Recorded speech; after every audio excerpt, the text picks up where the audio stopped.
Welcome everyone to a webinar from Greenbrier Sustainable Living. This webinar will be in the form of a company update. Today, in addition to Jeff Charsky, we also have Chris Harvey, who is joining us from New York City. Chris is the former CEO of JP Morgan Securities, and for most of you, it will be the first time you'll see him. Chris joined the company as a director in November 2023. Good morning to you, Jeff, and hello, Chris. Good afternoon. Good evening, Sven, to you in Belgium, and good afternoon to you, Chris, in New York. Likewise to you and all the folks who've dialed in. Thanks for your time. Jeff will open with an interview, and then we will move to an initial Q&A, and then we will open it with your questions for another 15 minutes or so. So for those who have joined this webinar live today, you can ask your questions via the chat functionality. Just click on the chat button at the bottom, then type in your question, and we'll get back to it in roughly 15 minutes. And for those who are watching the recording on the company's YouTube channel, please keep sending all your questions to jeff@greenbrierliving.com and chris@greenbrierliving.com, and we'll get back on it on our next webinar. Greenbrier Sustainable Living is traded on the Toronto Venture Exchange under the stock symbol GRP and on the OTC under the symbol GEBRF.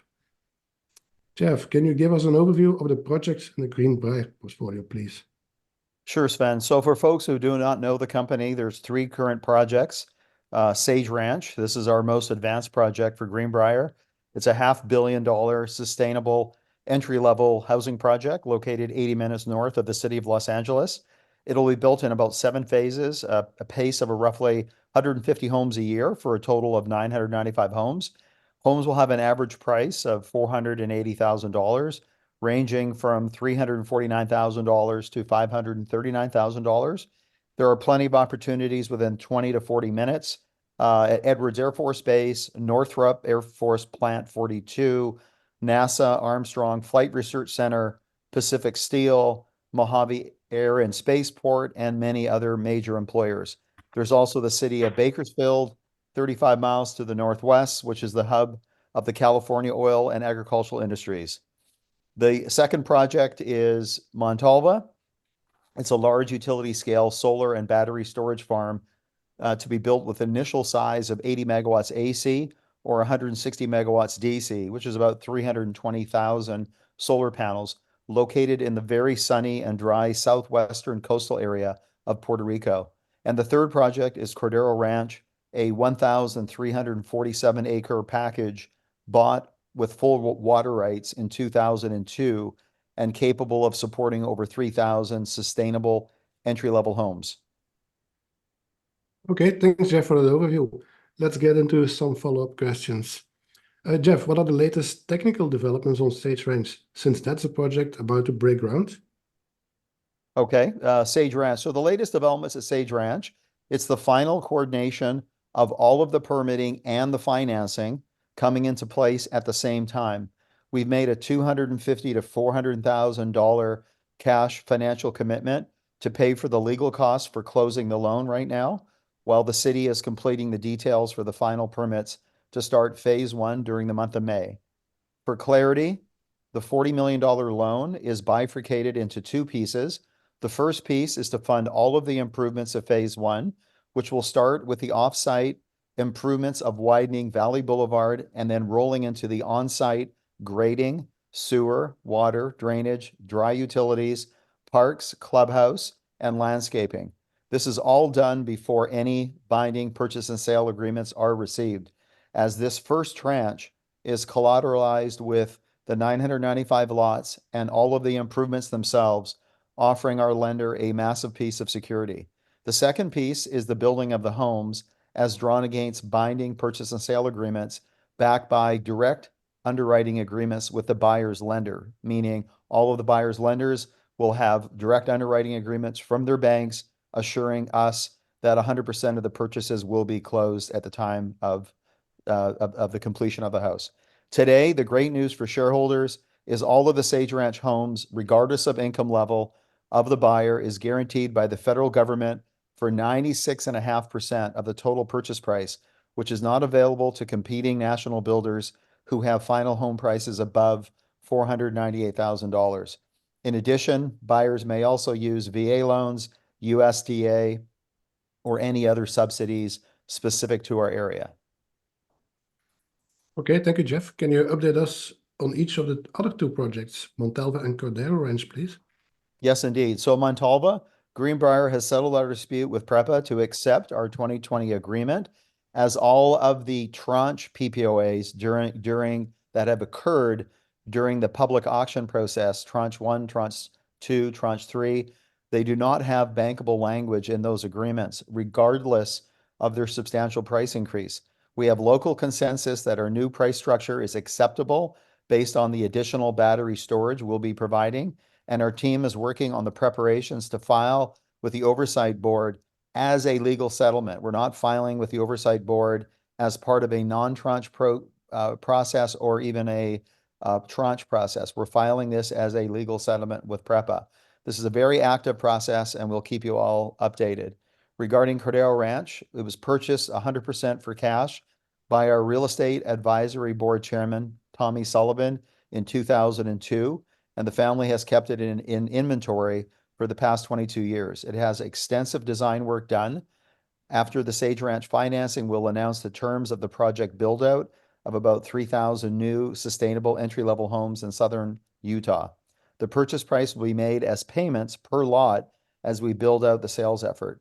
Cordero Ranch fits perfectly with our strategy of being a serious entry-level, recession-proof builder and seller of sustainable homes and communities. Together with Sage, that is over 4,000 homes. Okay, thank you for those project updates, Jeff. This webinar is also a great opportunity to step back from the project specifics and hear from each of you more broadly. Jeff, after your success at Western Wind, why did you build Greenbrier, and why did you move more to sustainability? So to the audience, Sven, building Greenbrier from our success at Western Wind, where shareholders were rewarded a much greater return than the dollars they invested, it more importantly taught us that the greater value of clean energy was that of energy conservation and energy reduction. Independent engineering analysis has stated that living at Sage Ranch will create more carbon offsets than the energy created by a solar or wind farm. 55% of human energy use is from and how we live. Because of our unique location in an environment where you do not need to drive your car for school, shopping, activities, plus have a highly energy efficient home, provides greater benefits than producing green power and living within the same current status quo. There is no new home subdivision in California that has those same energy savings dynamics. The same is true with Cordero. Our magic formula for Greenbrier, this is important for all our shareholders and anybody that is contemplating being a shareholder. Our magic formula is for the convergence, this convergence that's happening right now, which is the number one, the global requirements for sustainability, the US government having many programs to completely cover the liability of $500,000 home purchases, the fact that national builders do not set up in-house development teams in communities of less than 100,000 people, which removes our competition, the ability to build smaller homes that qualify for this price range, yet having luxury, and the government support for this pricing, this recession-proof affordability, and the drive for the public to be in the exurbs. And an exurb is defined as communities of 30 to 100,000 people. They're not suburbs. They're one step beyond past a suburb.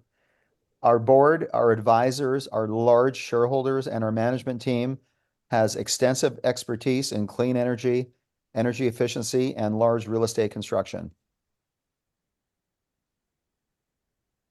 Okay, thank you, Jeff. Chris, why did you join Greenbrier? What's your story?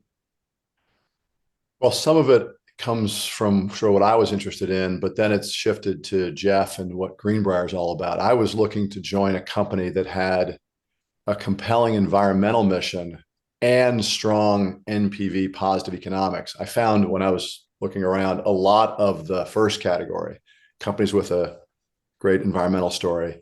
I found some of the second, positive NPV companies. I didn't find many with both. Greenbrier has both. I also have 4 college graduate children who are out in the workforce looking at buying a home and concerned about the planet. So I'm somewhat in touch with the challenges and the priorities of some first-time home buyers. When I first met Jeff, probably almost 2 years ago, the successful track record he had in wind as an entrepreneur was very apparent. And in our time since then, particularly over the last 5 months since I joined the board, I've really come to appreciate that Jeff and I have a lot in common as a values matter, as business people and as human beings. But what has probably impressed me the most, and I think it's the most unique, is Jeff's persistence, the domain expertise it takes to envisions these long-term projects and see them through to completion. I mean, Jeff really eats, sleeps, and breathes every detail of these projects, and he's a great steward of them for the company and for shareholders and for the people who will be fortunate enough to live there. I should also share with everybody that I've gone very deep on Greenbrier. Every project, every plan, every document, public or private. It's challenging, I think, to get your arms around what Greenbrier is because of the way US GAAP and IFRS accounting standards work. They're inherently backward looking and they rely on book values. So that's going to lead us to sort of look the way we look in the marketplace right now. I'm really positive on the upside there for the people who are willing to do the work. And personally, I love Jeff's vision, and I strongly believe in the company's business and the success that will come shortly. So I hope that answers your question, Sven. Yes, it does. Thank you, Chris. Well, coming from JP Morgan, JP Morgan executives are big on research, and JP Morgan is a powerhouse when it comes to research. What is your take on why the national builders like Lennar, KB, Toll Brothers, and Pulte have not fully embraced sustainability, including small homes, low carbon footprint, and things as such? In general, I think big companies tend to sort of sell what they made last year and maybe a little less focus on what their customers are going to want next year or the year after. That's probably true for most big companies. And I think when you look at the websites of the big national builders, and I think websites are usually pretty good representations of what companies are all about, they mention sustainability, usually limited to kind of energy saving appliances. Environmental impact overall is not particularly reflected in what they build. And their target product, remember, is a much larger home size at a higher price point than ours. Big homes equal big carbon footprints. And I can see why. These are big established companies. They've got corporate cost bases that almost force them to build and sell very high-end, expensive homes to the top 5% of Americans. We're designing entire green communities with a very different, still high-end home, but smaller, nicer, cheaper, and greener.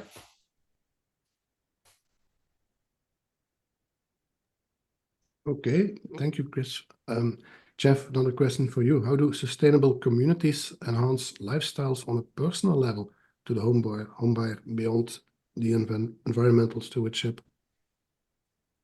So beyond the environmental, like the overwhelming environmental benefits from sustainable communities in which we're building, we're also doing our part to solve a much greater social problem, and that is rebuilding much needed family, community, social connections, and engagement.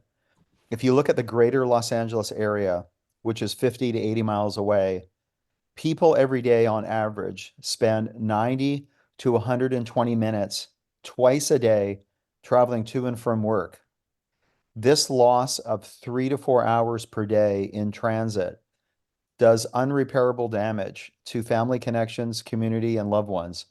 No matter how great your intentions, losing 3 to 4 hours per day in travel takes a huge toll on the social well-being. Creating communities where everything is a few blocks by walking allows for the recreation of the social connections we have not seen in decades.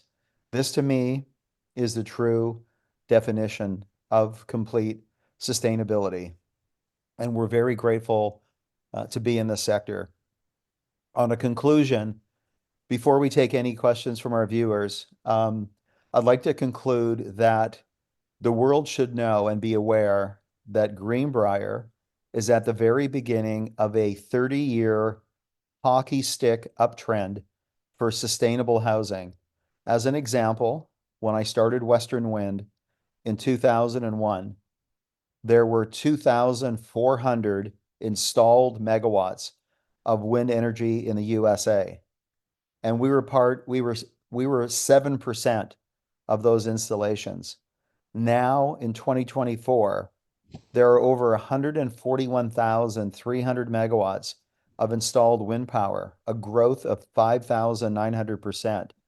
This growth rate will be even higher for sustainable housing because the environmental impact of sustainable housing is much more beneficial than renewable energy. Greenbrier is at the very beginning of this 30-year uptrend. With our team and assets, we are a asymmetrical bet on the future, and we welcome you on board and we welcome your questions. Okay, thank you, Jeff, for sharing that vision. Was that the reason to change the name to Greenbrier Sustainable Living? Yes, it was, Sven. Yes, that makes sense. Okay, this webinar will be a bit shorter than the previous ones we did. We want to be more concise in our communications, so now it's question time. We got a few questions, and one I notice here is one from Todd, and Todd is asking, is Paul Morris still involved in GRB? Yes, he is. He's very much involved in GRB. So, Paul, we still are dealing in a brokerage community where you have national brokerage firms. All the people that are in our sales team for Sage Ranch work for Keller Williams. Paul is the largest franchise holder of Keller Williams in California. He's very much involved with this. He has his own personal sales teams, one of which one of the sales folks as a side job does 50 million a year in real estate sales, but their main job is the senior vice president of a company called Northrop Grumman, which is a massive employer, a 40-minute drive from Sage Ranch. So Paul is very much a big part of Sage Ranch and the entire sales effort that will be undertaken there. And a special note, we've gone live with the selling website, sageranchhomes.com. In the next couple days, you'll also be able to click on the reservation tab to fill out a reservation. We expect that we'll sell 10 times more reservations than we have houses. Also, you'll be able to click on the lot that you want and then know exactly what product you're buying. And that should be added on there in the next few days. So again, sageranchhomes.com. And also in the next 48 hours, greenbrierliving.com will have a completely new website that was designed and built by Sven. And you'll see that here in the next 2 days, and it's very impressive. Okay, thank you, Jeff. Great to hear that Paul Ranch is still active for the company. Mike has also a question, and he's asking, what's GRB's vision? Will it be a platform for new projects, an exit strategy, or something completely different? And he asks, what's being planned to increase the liquidity of the share? And can you say more about new potential projects? Sure. So I'll go the last one first. We have other projects that we're looking at in Hawaii and Arizona. The main focus here were the 3 current projects. The plan is to be a national sustainable builder, not a large company, a medium-sized one. And the word large means a lot these days, because when I started in the business 40 years ago, a small cap would have meant Greenbrier. Nowadays, a small cap technically means between $1 to $5 billion. But so a medium-sized builder in the range of several thousand homes a day, specializing in sustainable housing. Again, population centers, 30 to 100,000 people, 100% supported by government grants and full subsidies to the buyers, complete energy efficiency, small homes, but luxurious, meaning everybody can afford it, but the smaller footprint that you're getting is still going to be high quality and classy, energy efficient, meeting all the standards for ESG and accountability, and of course, building in communities where you have a community. So safety, security, knowing who your neighbor is, not having to drive half an hour of traffic just to go to the store. That's where Greenbrier is going. It's obviously launching here in the next few weeks as we break ground on Sage Ranch. So that'll be the obviously the beginning of this 30 years projection of what we're going to do as a company. And as far as liquidity in the stock, there are major firms to go to. There's a whole set of players to speak with when it comes to liquidity. Right now, our focus has obviously not been on promotion. It's been on building the company. When we break ground, we will hire a blue chip public relations firm for our public shareholders, not an opportunity. A question came up. I was talking to a shareholder the other day. When I concluded the last few days of Western Wind, within a year of that time of the exit, a lot of national firms that did investor relations work for like General Motors and IBM and Microsoft, those are the firms that I would go to. They're not the $5,000 a month firms that you give stock to. These are the professional firms that you'd pay $25,000, $50,000 a month for a company like Greenbrier, and you would have the national exposure, but more importantly, you'd be introduced to new shareholders that are significant, that are specific to what Greenbrier is doing in terms of sustainability and energy conservation, and actually be a positive impact to the shareholders. 99% of the firms that are in the IR world for microcap companies are not of high quality. I think everybody knows that. But when you break ground on a $500 million project, it definitely warrants that we engage and we hire a major national firm to get the story out, which obviously increases the liquidity that this gentleman is talking about. So that I hope that answers the questions. Yes, maybe something about the strategy around exits, the exit strategy that Mike wants to know. Well, we're a public company. So when you're a public company, you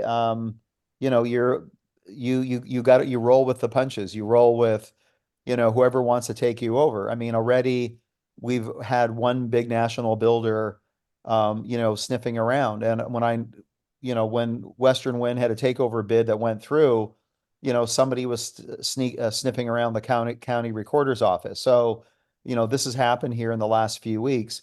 Remember, national builders, they vary in size.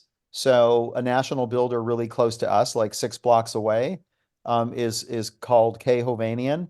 But if you look at them, they're 5,700 homes a year of sales. They've got 1.9 billion in sales revenue, and profit, a few $100 million. If you go to the opposite end and you look at Lennar has 40 billion in revenue. It has 4 billion in net profit, twice the amount in net profit than Hovnanian has in sales, and they produce and deliver and sell 73,000 homes a year.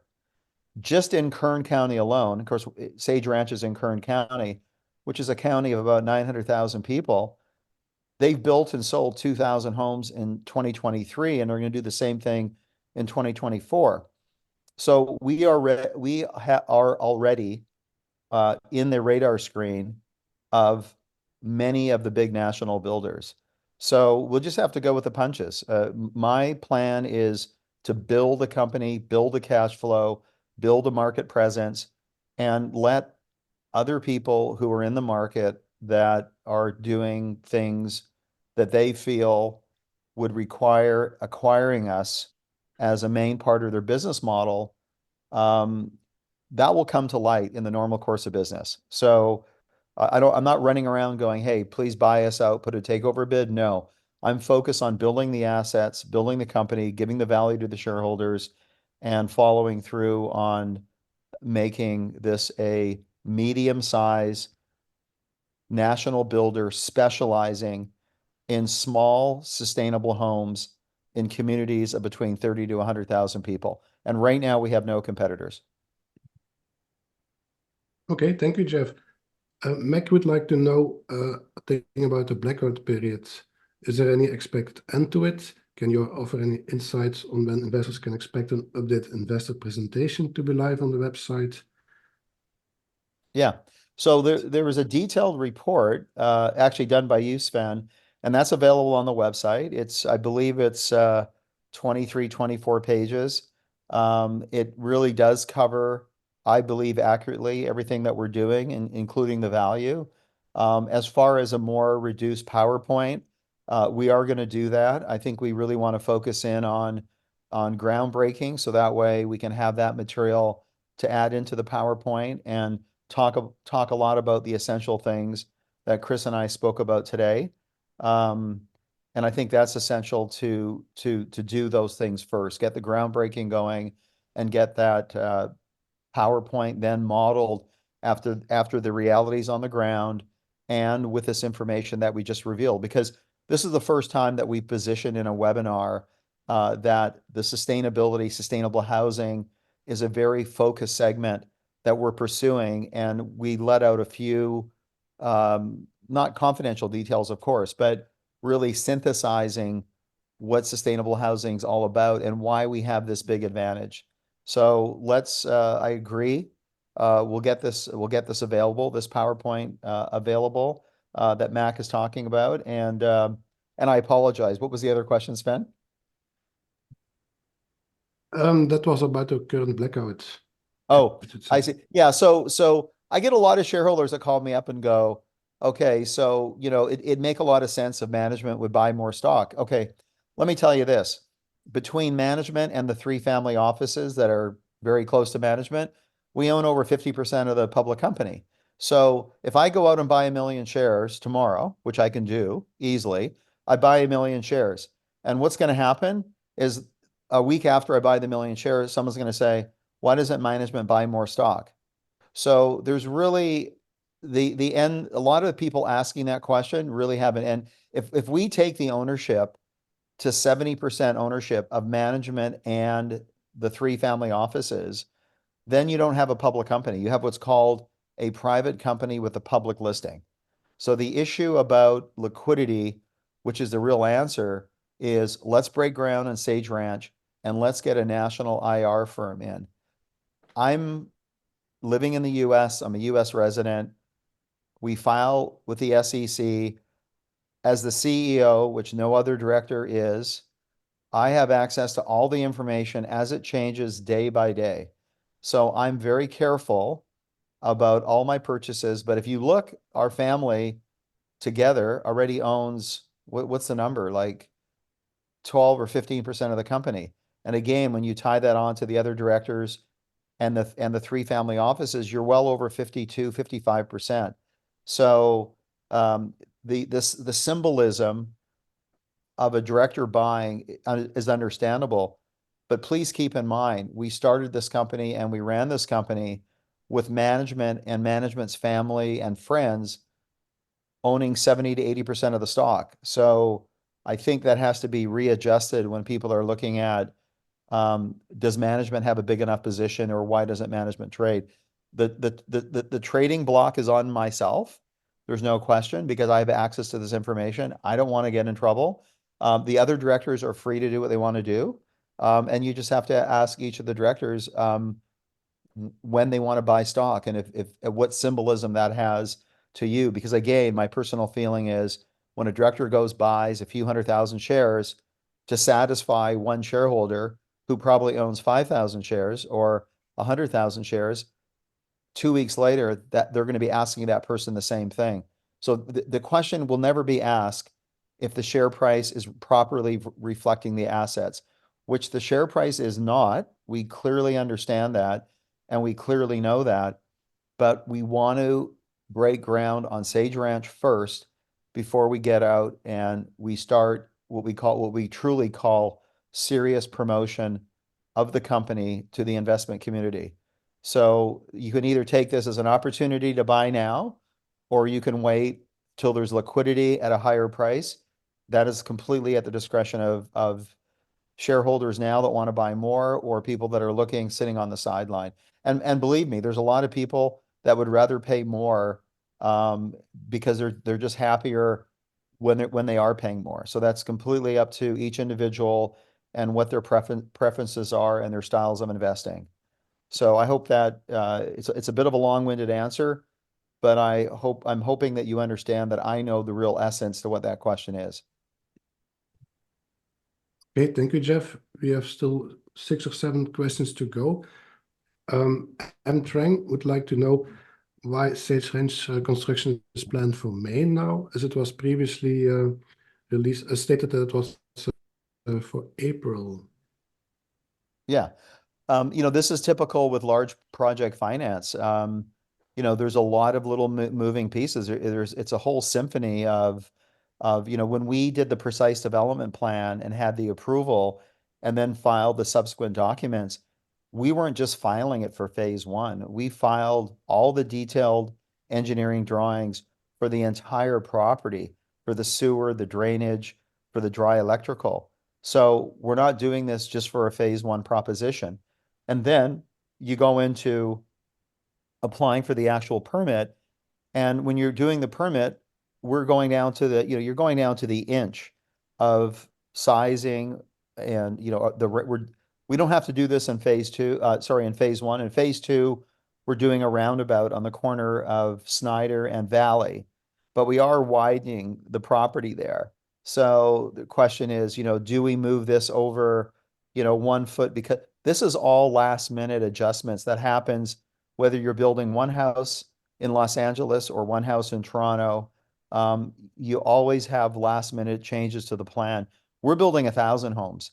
So we are at the very, very end of the permitting, and you want to coordinate that exactly to match the closing documentation with your lender. It is a very few people in the finance world, even if you're a lawyer or a chartered accountant or a CPA, a very tiny percentage of the professional community is involved in project finance. Project finance is what project finance is. It's the financing of a large project. It's not attached to the company. It's not attached to the quality of the people is critically essential, because no institutional lender is going to provide money if it doesn't trust the people. But it's all attached to the documentation and to the project itself. And everything has to be coordinated exactly on that same day. So this is a 24/7 effort that's happening with our engineering team, with the city, with the people at Voya in New York, with myself, with our board. It's a big coordination. So this is not something getting pushed back a few months, but definitely we're playing this week by week. And we hope and we suspect that May will be the groundbreaking month. But don't call me on May 1st and say, hey, May is the month. No, it'll happen, and it'll happen very fast. And the frustration, I've lived through this frustration before with many other projects, including projects that were private, that are large scale, that I'm involved in. And that is coming to close, coming to the end is like running the last half a mile of a 26-mile marathon. It's the most painstaking, it's the most detailed, it's the most involved. Things that are done get done 12 times over again. When the project is financed and the money goes in to the construction escrow account, forever and ever, Greenbrier changes to be a new company. It's never that old company ever again. It's a completely new entity. When that money drops into that construction escrow account, it's game on for Greenbrier. And that is something that's going to happen extremely shortly. So we're playing this on a week by week basis. So again, don't expect May 1st. Expect the month of May. Documents are flowing like you wouldn't believe. Details, extreme details are being worked on. This is what it takes. And remember, this is a 1,000 home subdivision. So if somebody goes, hey, by the way, they're building a subdivision up the street, it's got 150 homes. 150 homes isn't 1,000 homes. And we could not get phase one done unless all the engineering work was done for the whole 995 homes. So this is something to understand. These are massive projects, massive amount of cash flow, massive amount of profits, huge involvement, sales organization, sales teams. So I think shareholders should be great shareholders that are shareholders you know, if you've held a long time, I understand that. But please understand when we cross this line, we're in a whole different world. So right now, it's a great time to be a shareholder. Thank you, Jeff. Blaze would like to know if Greenbrier requires more dilution to get Sage Ranch up and running, or will your construction loan be sufficient? I couldn't hear the first part of that question. The question is, will there be will there be more dilution to get Sage Ranch up and running? Sage And a Ranch. similar question, any Yeah, more Sage private Ranch. placements needed? Sorry. Yeah, sorry, Sven. So Sage Ranch is a project loan. It's a loan against the property as property as collateral. The bank doesn't own Sage Ranch. The bank will never own Sage Ranch. We simply pay an interest charge on what we're doing.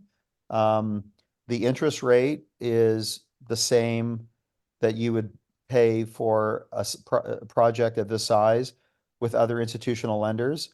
The advantage to us, which is very unique on Sage Ranch, is that we're not building 1,000 units as one building. So regardless of the height, just imagine 1,000 units in a building. So it's 30 stories high, or maybe it's 2 blocks wide, but it's only 5 stories high. But the point is, we're not building one building of 1,000 units. We're building 995 separate residences. The significance of this is when you put the first piece of lumber on the foundation, the day that you deliver the key to that new house is 4 months later. Not all of the expenses happen on day one, and they don't happen on day 120. The weighted average of that is a space of about 30 to 45 days on the third month. So the time that we actually borrow the money to build each house is a very limited amount of time. So therefore, the interest associated with each house is very small. So to us, that's a key ingredient. We're building a home and we're selling it. We have a extremely low cost base. We have a really good selling price.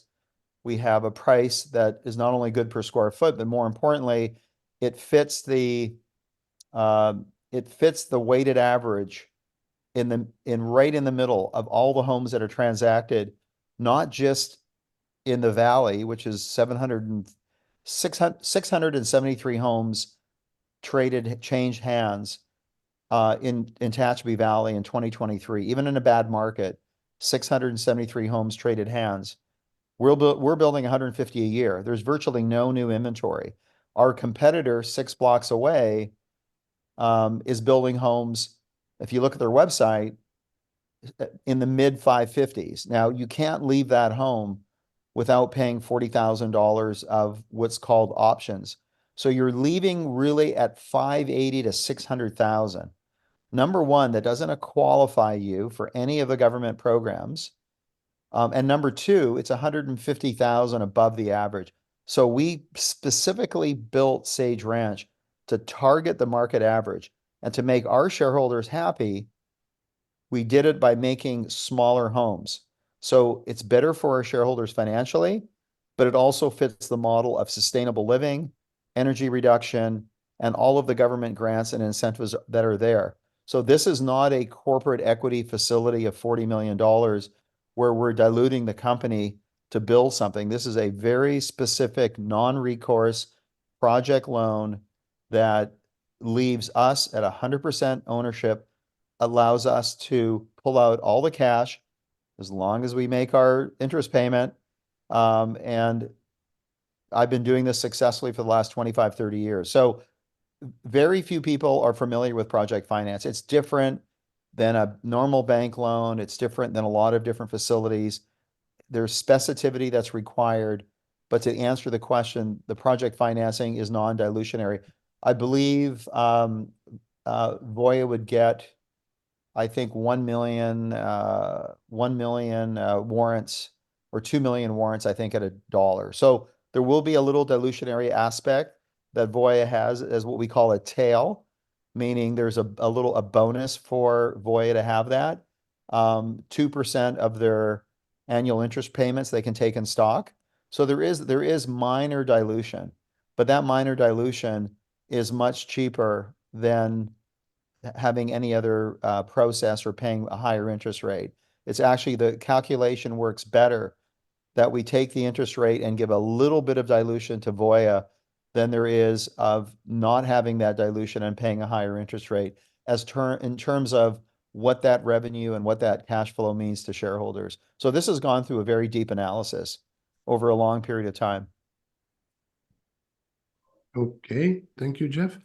When do you expect the Montalva project to be signed off by the authorities and to move to the planning stage? Is a question from an anonymous attendee.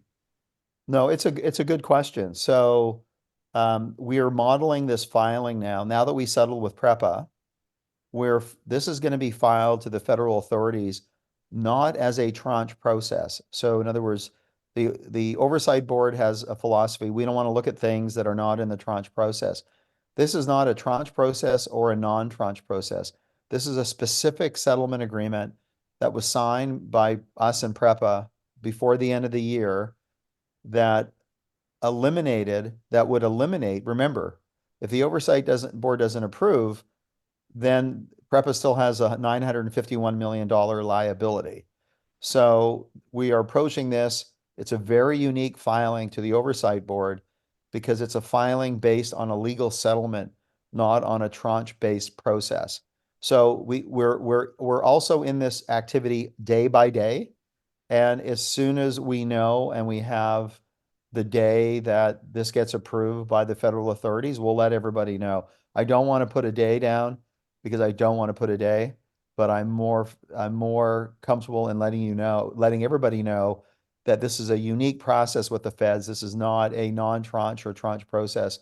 This fits in a very specific legal settlement with PREPA and what it means to the oversight board, because it alleviates a $951 million legal burden that sits on the contingent liability books of PREPA, which PREPA is under the legal supervision of the oversight board. So it's a little more complicated than people, but I also want everybody to know that, because I see this on social media, other than putting solar panels on roofs, there's only one project of all those projects that is in construction. And it was one of the projects that was approved as part of the 150 megawatts back in 2020. And by the way, it happens to be a project backed by JP Morgan. But having said that, only one project's under construction. So none of the tranche projects, whether it's tranche 1, tranche 2, or tranche 3, none of those projects are going in construction. And the reason why is because PREPA at the time specifically set up a system where the legal language in those PPOAs were not financeable. So the counterparties, the developers, went back to PREPA saying, hey, we can't build, but you have a agreement that you agree to accept. So they can't get out of those agreements. So the excuse was, you know what, we need a 30% rate increase because it's uneconomic to do it at 10 cents a kilowatt hour. Now we need 13 cents. What happened was the oversight board agreed to that, but the oversight never agreed to a change of the language. So again, none of those projects are being built. So I hear a little conjecture on social media, well, there's all these other big companies that are doing things in Puerto Rico. There's no big company doing anything on Puerto Rico. There's only one project in construction. There's a lot of money to put solar panels on the roof. The problem is with solar panels on the roof, when you have a hurricane, 95% of those roofs got blown off. So you can see that under the next tropical storm, you're going to lose half of your solar panels. So utility scale solar fits into Puerto Rico. And the reason that we're here after all those years is because 65% of the energy that Puerto Rico generates still comes from burning crude oil, which is the most dirtiest form of producing electricity. Therefore, our project has the highest impact in offsetting that generation. And in offsetting that generation, that means financially a lot of benefit to Puerto Rico, and it's a lot of benefit to us. That's the reason I've never given up on this. So I don't have an exact date for the gentleman that asked the question, But when we have that date, we'll let everybody know that date. Okay, thanks. Maybe it's a good idea to ask a question to Chris, but I also have a question just for myself. Who's going to do the closing note today? The closing note, I think, well, my closing note was, to let our viewers know that we're beginning of a 30-year uptrend.